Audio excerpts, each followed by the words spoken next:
আসসালামু আলাইকুম। আমি একটা স্ট্রিট ফুডে এই ফ্রেঞ্চ ফ্রাইটা খেয়েছিলাম আর এটা এত মজার লেগেছিল, তাই আমি বাসায় ট্রাই করেছি। আলুগুলোকে এভাবে কেটে নিয়ে ঘুরে ধরে একদম 3 থেকে 4 মিনিট 70% সেদ্ধ করে নেব। সেদ্ধ করে নিয়ে এটা ঠান্ডা পানিতে ধুয়ে একদম ঠান্ডা করে নেব। এরপরে আমি দিয়ে দিচ্ছি 1 চামচ লবণ, 3 টেবিল চামচ পরিমাণ কর্নফ্লাওয়ার, 1 চামচ মরিচ গুঁড়া, তারপরে আমি দিয়ে দিচ্ছি 2 টেবিল চামচ পরিমাণ ময়দা। এটা দেওয়ার পরে আমি এখানে অ্যাড করে দিচ্ছি, আমি যে স্ট্রিট ফুডটা খেয়েছিলাম সেখানে কালার দেওয়া ছিল, তাই আমি সুন্দর কালারের জন্য একটু অরেঞ্জ ফুড কালার দিয়েছি এবং পর্যাপ্ত পরিমাণে তেল নিয়ে প্রথমে হাই হিটে তেল গরম করে নেব।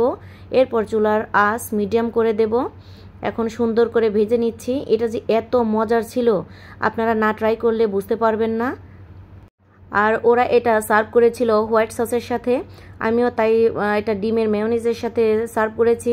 এটা খেতে কিন্তু দুর্দান্ত স্বাদের, আর বাচ্চাকে বাইরে থেকে না কিনে বাসায় তৈরি করে দিতে পারেন।